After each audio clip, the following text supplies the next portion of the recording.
I'm Marta, and this was meant to be a normal chat on the sofa. And I'm Liliana, but somehow we always end up talking about murder. Welcome to Velvet Violence, where cozy conversations take a sinister turn. Think crimes, serial killers, and stories that make you check your locks twice. A bit funny, a bit eerie, and just uncomfortable enough to make you keep listening. So get comfy. You might regret it.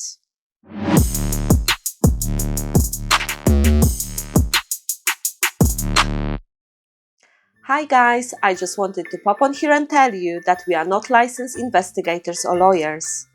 We're just here telling a true story in our own dramatic way. Everything is based on a publicly available information and personal commentary. So please, don't come after us.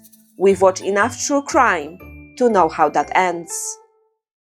Today's story isn't about the cult in the wilderness. It's about a group operating in a plain sight within one of the most modern, technologically advanced societies in the world. A cult that blended religion, science, and apocalypse, and turned a crowded city into a chemical weapon testing ground. This is the story of Aum Shinrikyo, a group that didn't just predict the end of the world, they tried to start it.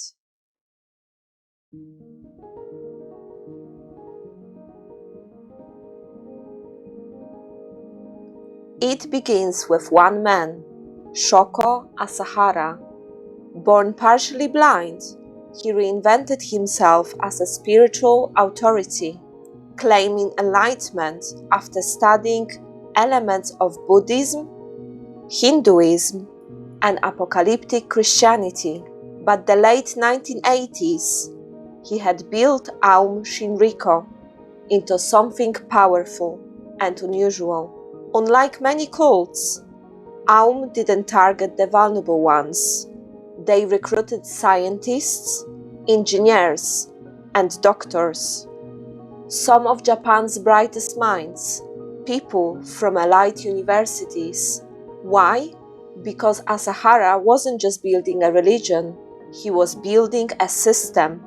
Followers believed he had supernatural powers, levitation, mind reading, even the ability to absorb karma from his disciplines, and in return, they gave him everything: money, loyalty, control over their lives.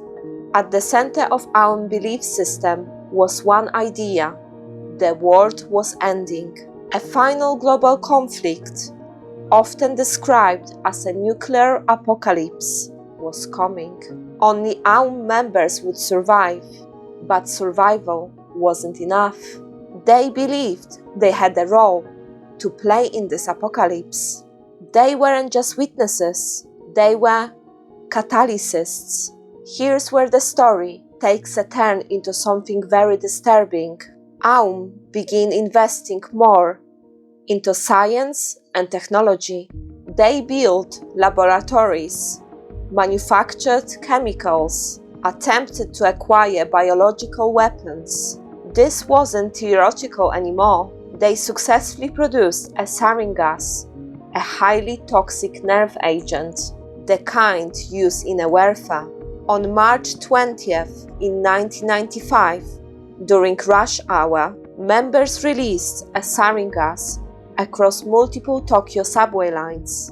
This became a Tokyo subway sarin attack. People collapsed where they stood. Confusion spread faster than the gas itself. 13 people died. Thousands were injured. An entire city thrown into the panic, and a country at shock. When authorities raided Aum facilities, what they found was shocking. Stockpiles of chemicals, laboratories capable of producing weapons, plans for even larger attacks.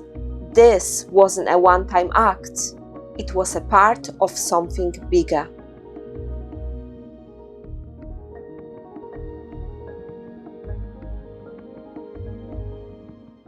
So this guy, Shoko Asahara, yeah? Mm-hmm.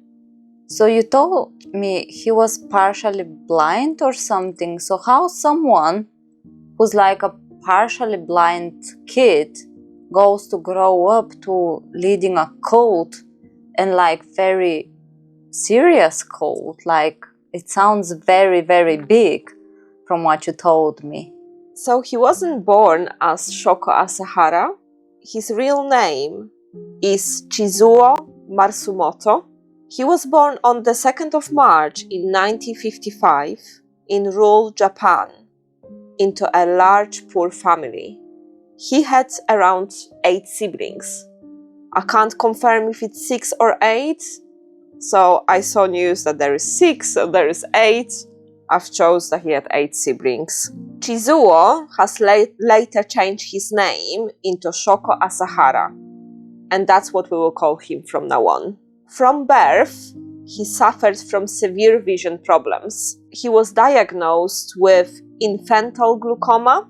He was partially blind in one eye and completely blind in the other. He grew up in a poor family, so they couldn't afford any medication for him. They've sent him to a school for blind in Kumamoto, in southwest of Japan, when he was 6 years old. Very young. Yeah. However, he was very young, but he already loved the power.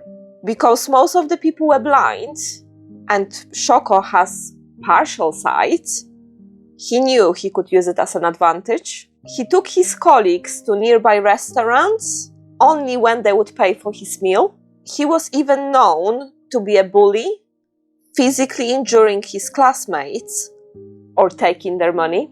Is that what kind of person he was then? Like, tell me about him, like how did he go about his life even when he was a child? So after leaving school, he tried several paths, but he struggled to find a stable success. He studied acupuncture and traditional Chinese medicine, so eventually opening a small clinic and pharmacy. However, this period was already marked by controversy. He was convicted in the early 1980s for selling unregulated medicines, which damaged his reputation and hinted a willingness to deceive the personal gain, basically. And in the mid-1980s, his life took a dramatic turn into spirituality. He became deeply involved in meditation, yoga, and various religious practices, blending elements of Buddhism, Hinduism, and apocalyptic beliefs. Around 1984 and 1987, he founded what would become Aum Shinrikyo, which means a supreme truth. That was the code name, wasn't it? Yeah, that you mentioned before. Yes, however, this didn't start as cult whatsoever. At first, the group presented itself as a spiritual movement focused on enlightenment and self-improvement. Asahara positioned himself as a guru, claiming to have supernatural powers, including the ability to levitate and read minds. I will show you a picture. I can't wait to see it. So that was his levitations pictures, right? I mean, I can't believe guys, look at this picture and tell me that you believe this shit, right? He clearly jumped from the distance, so he must have been on top of something. He jumped, someone took a picture of it, but then he claimed that he can levitate. And people believe that shit. I don't know, as you said, that was such a back in the day. I guess not many people took that kind of pictures. I don't know, maybe, but the more I will tell you about this blog, it's just so weird that people praise him so much. This picture ended up on the covers of CDs and his own meditation processes he wanted to spread to the world. He was in news and everything. I will go more into details later on. But people believe that he can levitate and read minds. I guess from what you said, I'm really curious. Who did he attract? What kind of people he wanted in that cult? I'm just very curious about that because that's fucking so strange. It is, isn't it? So back in those days, the anime started becoming very popular. So Asahara took it as an opportunity. He had a little studio with his early followers, and he created his own anime series, like spreading the word. And he was showing himself as a guru. So he attracted young, educated followers, including scientists and university graduates. And he was offering them a mix of spiritual purpose and also intellectual framing. At the start, the group felt welcoming and very supportive. New members were given attention, validation, and sense of community. They basically felt like they found their people that understood them. And this emotional hook made it easier to accept the group beliefs later on. No one joins a cult overnight, right? It basically just started very harmless, from practicing yoga and meditation, which in Japan is a very popular thing. Like, this is a Buddhism country, so for them, yoga, meditation is like a must. But then there came deeper teachings, more time commitment, and stricter expectations. Extreme ideas were introduced slowly, so they didn't feel shocking at first. So later on, members were encouraged to donate money, possessions, and eventually their independence. Former cult member testified that they paid for rituals involving Asahara hair and bath water, even though Asahara was teaching them that money isn't important, it's not a priority. It's not for them. Of course, it's not for them, it's for him. So one member of the cult described paying more than £6,000 in 1988, so it must have been shitloads of money back then, for his blood initiation. So the group gained official religious status in Japan in 1989, which gave it legitimacy and protection. Remember this, guys, because this part is very important. Because thanks to that, by the early 90s, Aum have had around 10,000 members. 10,000? 10,000 members.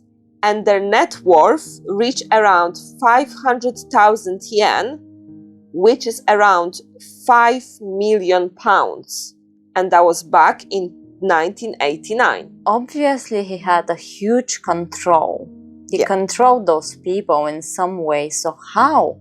How did he control them? What did he do to them? So over time, his teachings became more darker and more extreme.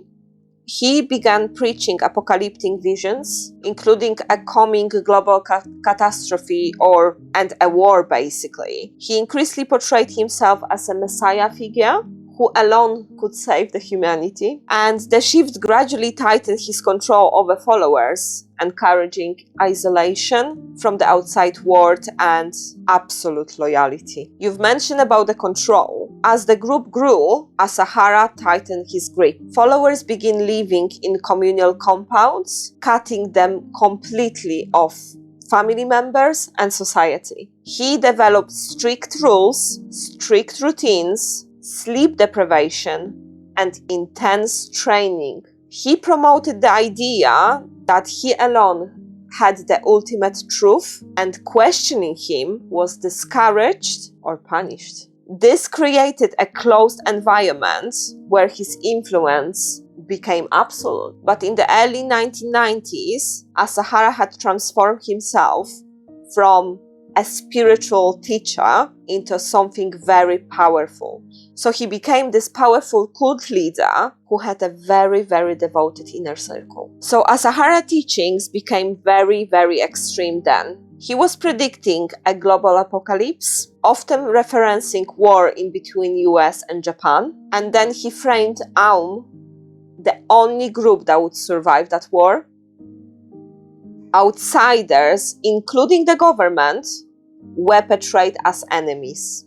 So this us versus them theology justify more radical thinking within the group.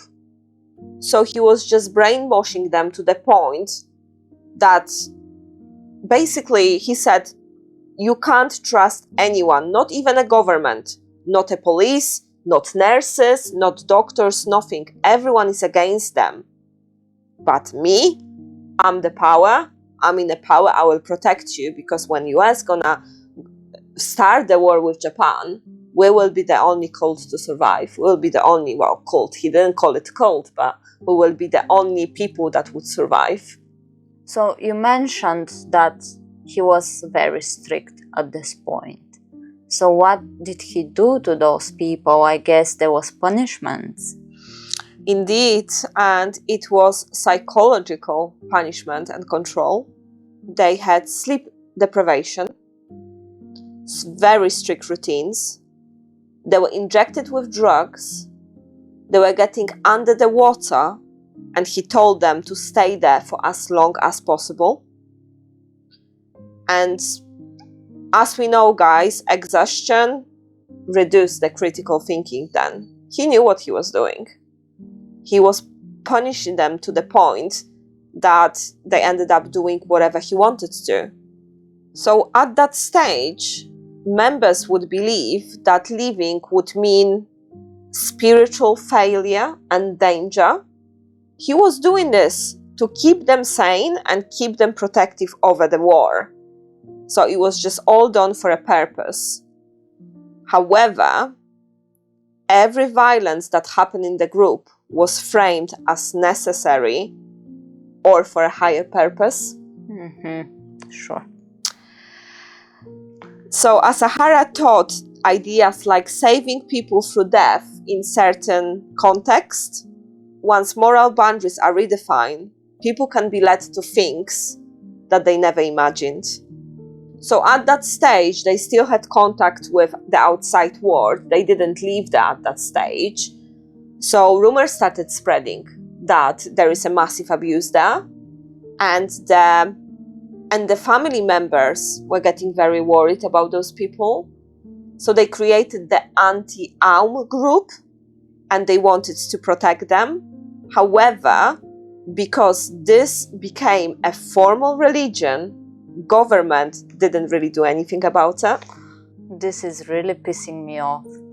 How is it a formal thing, and how does the government choose not to do anything about it?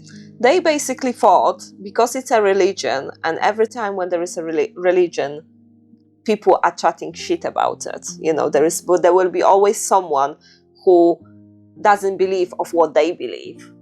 So basically they just thought that they are only rumors. There isn't anything wrong within that group, because every time you ask them, like if government would ask them, they would say there is nothing wrong. They are yoga believers, meditating, it's just, people are just chatting shit. There is definitely nothing wrong with it. But obviously the family members knew that there is something wrong. They saw the abuse. They saw that those people they loved already changed. So, they tried, but they failed. tried, but however, they did that anti-Aum group to protect them. But unfortunately, there were consequences when they wanted to leave. What kind of consequences? So what would happen if someone decided to leave? So I've mentioned about the violence, because he said that violence is necessary. So before all that big attack, the violence started spreading inside the cult. Members who tried to escape or leave were punished, imprisoned, or even killed. At this stage, the family members were getting worried, as mentioned. They created that anti-Aum group, and they hired a lawyer. The lawyer's name was Satsumi Sakamoto. He openly said about the crimes that happening in that cult, and people are there against their will. However, once he started working on a lawsuit, him and his whole family just disappeared. What the fuck? They used to live in Yokohama, which is one of the largest cities in Japan. Basically, they just disappeared. But at the beginning, no one has suspected anything, and no one connected this disappearance to the cult. But on the 3rd of November, in 1989, multiple senior members of the cult drove to Sakamoto house and injected him and the whole family, including his 14-month-old child, with potassium chloride, killing all three of them. So it was Sakamoto, his wife, and 14-month child. Then, guys, they dumped the bodies in 3 different districts. So no one would suspect the cult. No one would find it weird, if eventually they would find the bodies. This marked a turning point because violence then became a tool. However, interestingly, the cult started becoming popular even more, and Asahara wanted to run the parliament. So what he did, he literally went with his girls, like the most nice looking girls, dressed beautifully. They were all singing outside. He was promoting the religion. He was promoting his views. He wanted to be a former member of the parliament. However, he didn't receive that many votes. He received only 1,700 out of 500,000 votes. And One too many, I think. Exactly. And fun fact was that not even he had 10,000 followers, right? So not even the followers were voting for him, which that turned him very angry. He felt very humiliated, and the abuse has increased even more. Just the fact that you told me about the lawyer, his wife, and his child, it just pisses me off so much. I know. And I just can't believe how famous he became as well. To even try to get into the parliament and... Yeah. No way. So, was it just in Japan though? Like his followers were just in Japan, I guess, yeah? Unfortunately not. So, yes, you said right. He became very, very popular. But it wasn't just... everything was thanks to propaganda. He was on a TV. That picture of him levitating was spread across the country. He had a lot of TV interviews.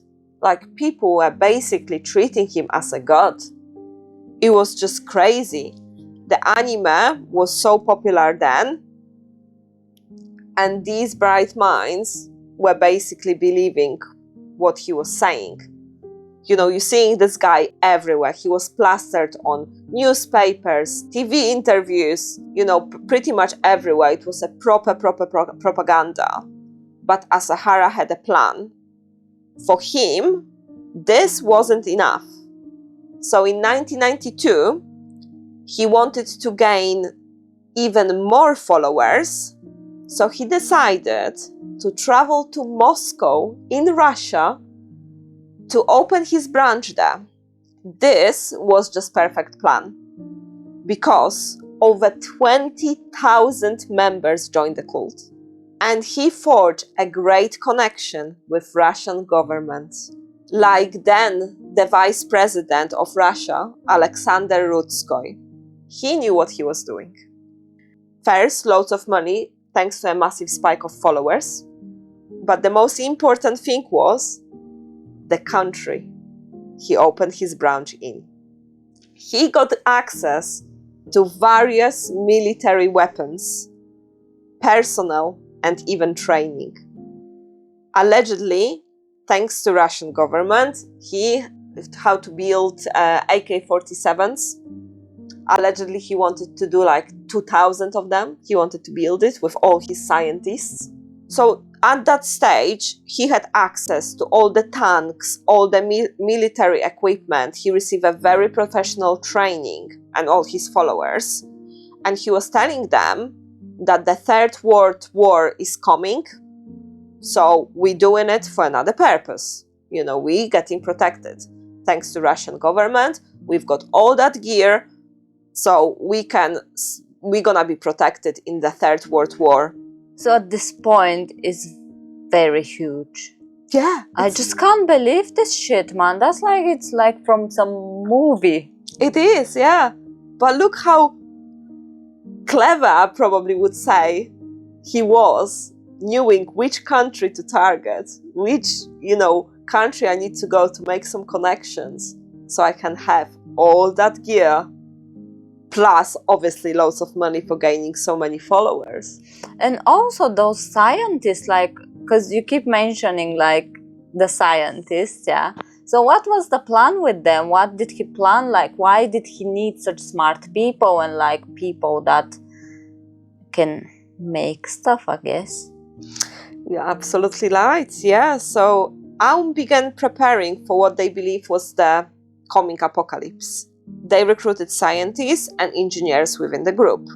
They built facilities where they set to develop chemical and biological weapons.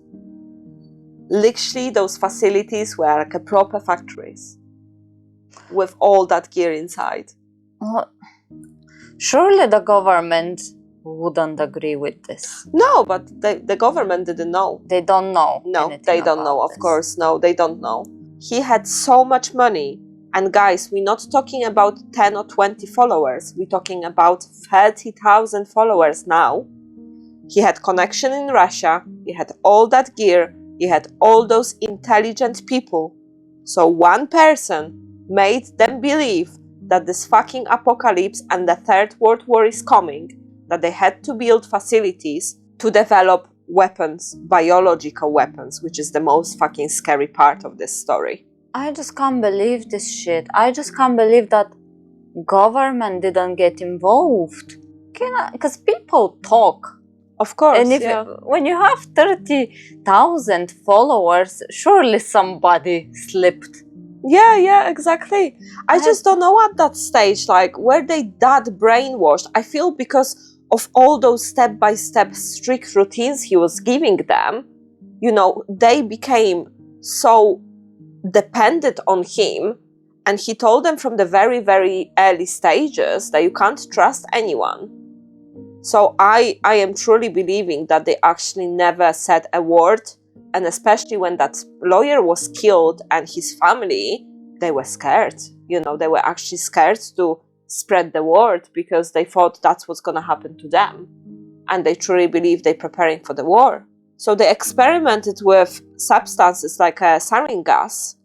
And in 1993, they started getting resources to produce that gas. So sarin gas is colorless, odorless nerve agent, which will lead to vomiting, paralysis, loss of consciousness, and asphyxiation.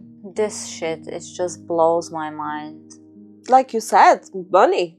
As soon as you've got money, you can do whatever you want. You've got a choice in life. You're either gonna spend it on a good purpose, or you're gonna fucking build facility to make biological weapons and became a cult leader with your 30,000 following to just do what? You just wanted to spread how exciting and amazing this fucking cunt is. It's just ridiculous. It's driving me insane. So I guess that's when obviously that attack happened. Or I'm not sure, was there any prior attacks before the Tokyo subway attack? Yeah, so before that well-known attack in the Tokyo subway, in 1994, the group released sarin gas in residential area in Matsumoto, and then they killed several people and injured a lot more. However, for them it was just a test to see how that gas worked. So those poor people were killed just to check if whatever he has in his mind gonna be, good enough. The police were called, authorities were called, but at this stage they didn't connect Aum to those crimes because they didn't know that obviously they produced sarin gas and they've got the facilities to do so. So they just thought that, okay, something bad is going on, but they didn't know at that stage who that was. He's done so much fucked up shit already. And the worst is yet to come. Yeah. So what happened? Tell me about the subway attack. Like, how are you going so far? Why? I don't understand.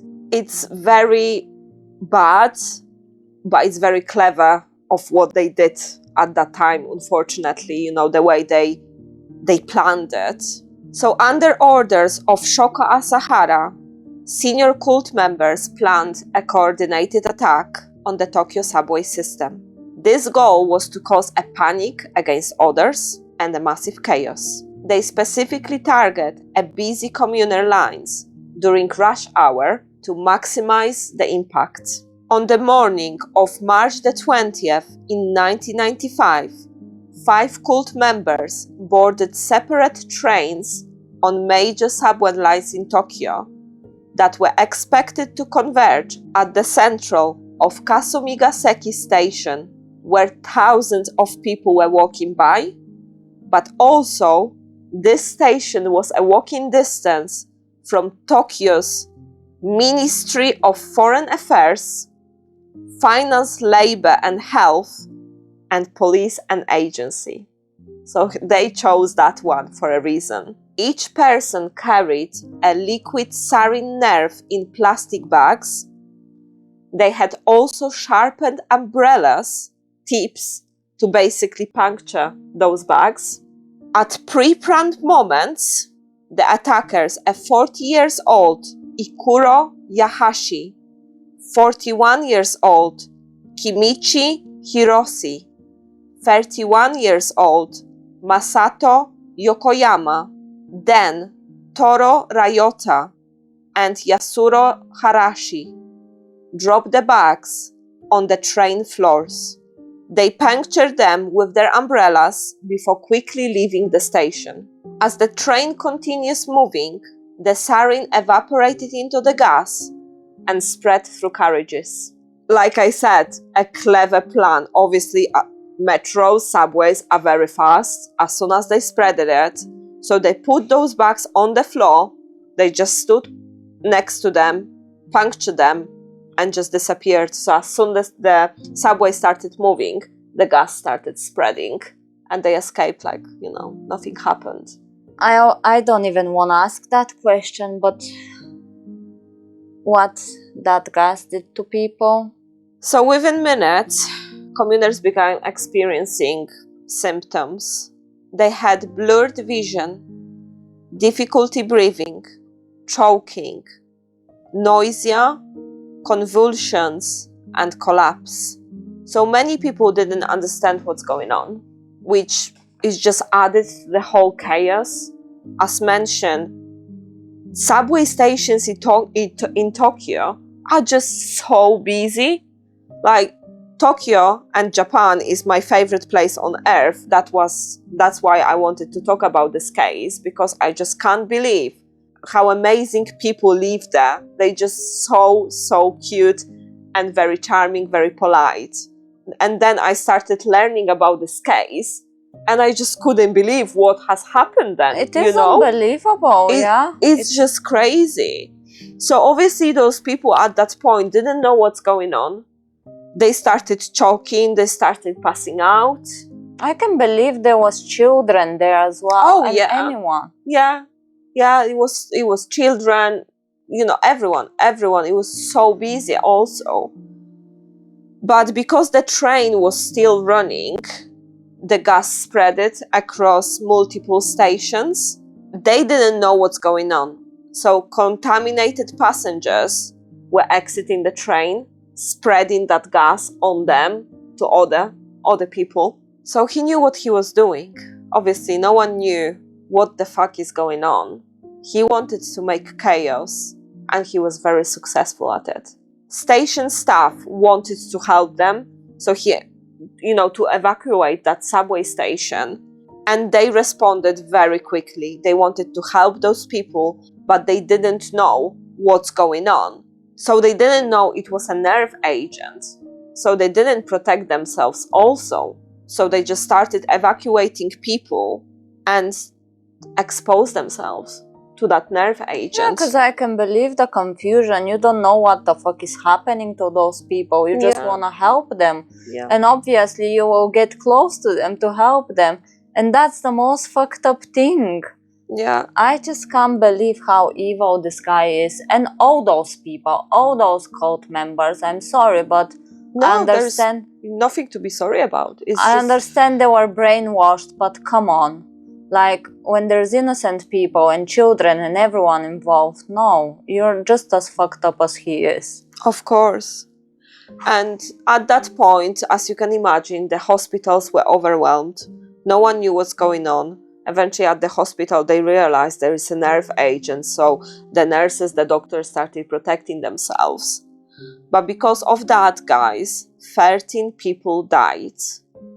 Thousands, and I'm not talking hundreds, thousands of people were injured, and a lot of them suffered a long-term health issues, both physical and psychological. So all that attack just spread a massive scare across Japan. They didn't know about Aum Shinrikyo cult.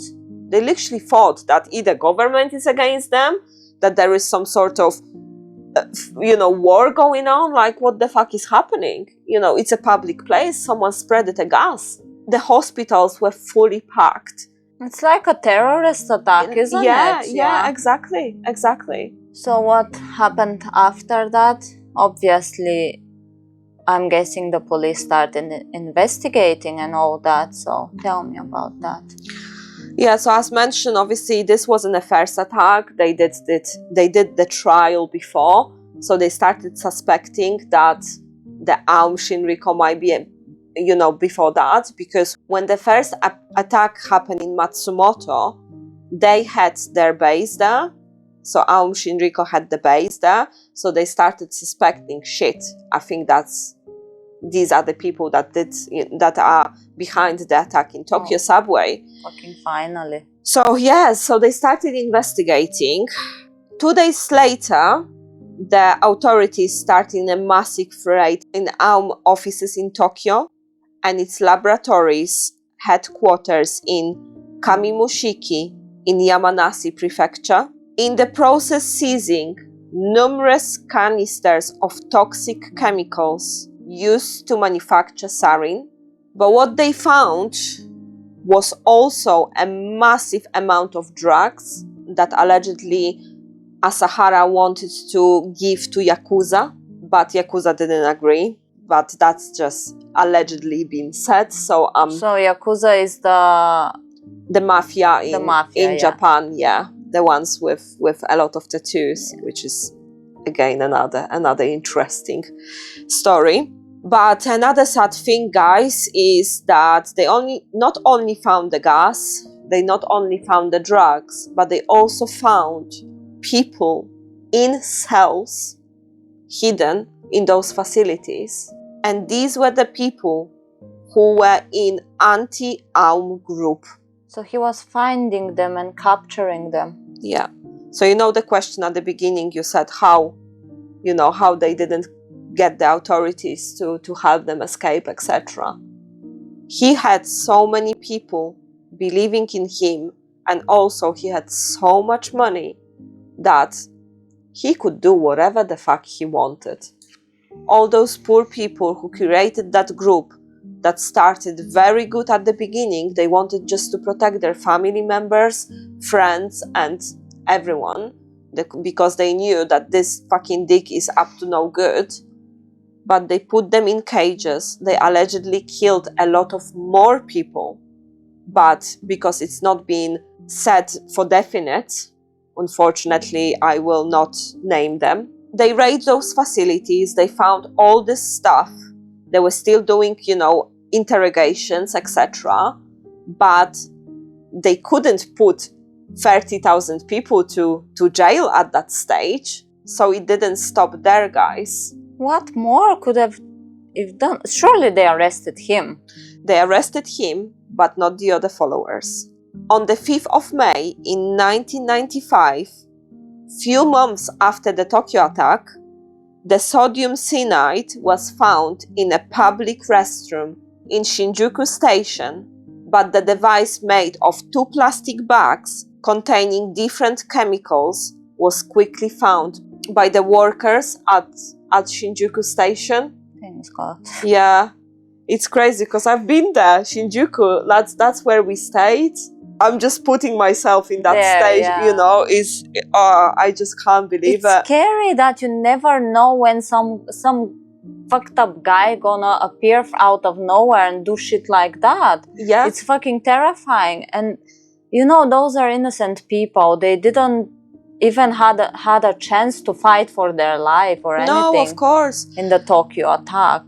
And when you go to subway in Tokyo, it looks literally like a brand new country, just underneath the ground. Yeah. It's so big. We got lost so many times because you literally have got shops, you've got supermarkets, you've got so many stations and so many tunnels that, in theory, people can fucking put shit in there and hope for the best. It would kill so many people. It's like, it's so busy.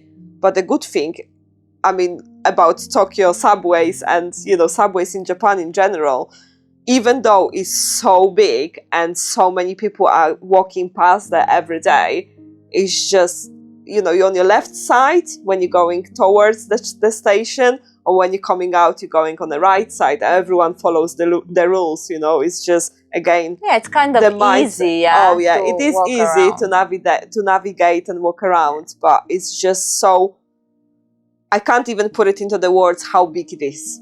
Yeah. And, you know, how scary it is to think that they just went there casually and spreaded it, knowing that they're already being investigated by the for the Tokyo attack.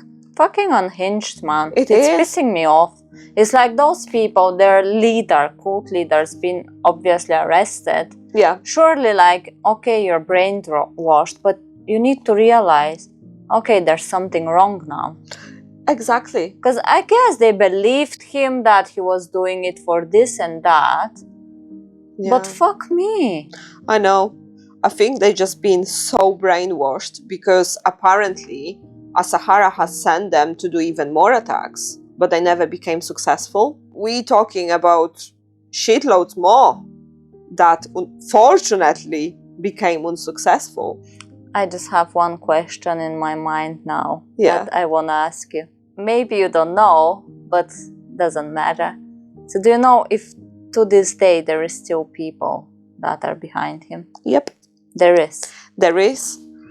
There is, however, they are under different name and they are still followers believing in that religion. So it's not necessarily the Asahara, but that whole cult, that whole religion have a different name now, but it's highly monitored by Japanese government. Obviously, they know what's going on there. So they just believe in that original religion that Asahara was spreading. But yes, it's still there, it's still live. So what happened to this guy? In the end of the day, obviously we know there should be consequences, especially for such a huge attack that he made it happen. In the end of the day, as I said, his followers are not innocent, but he was the main reason. What happened to him? On the 16th of May, Asahara was finally arrested and found guilty on the 13 out of 17 charges, as they were just uncovering what is happening. So they were uncovering the lawyer crime, the other attacks. So he was convicted to 13 charges out of 17 at that stage. He was eventually sentenced to death in 2004.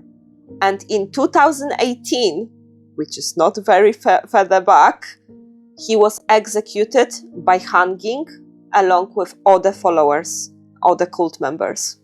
I know I look so happy, but I know, yeah.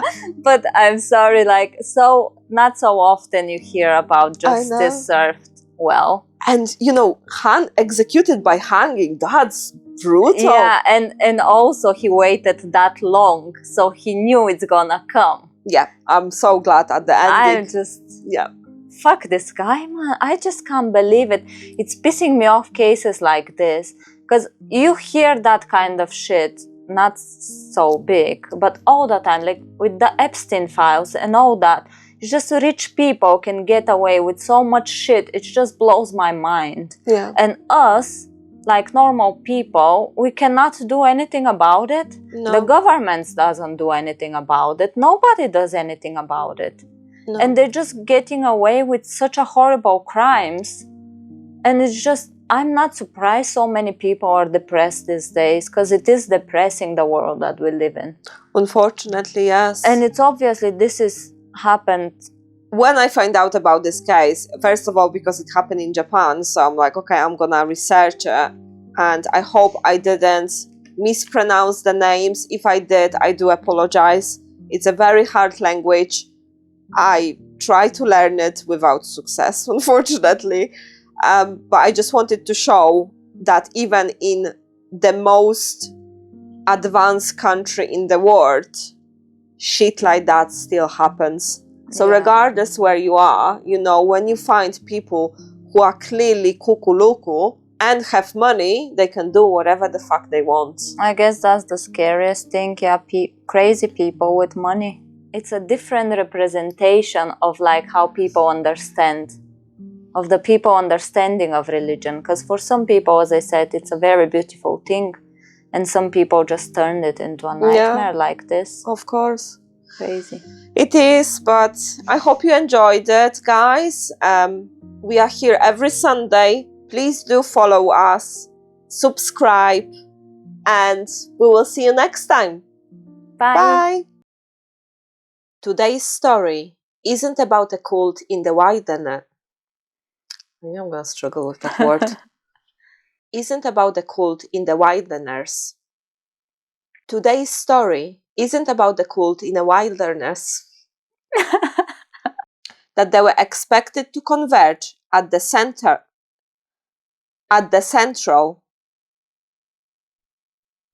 of Kasumagiseki.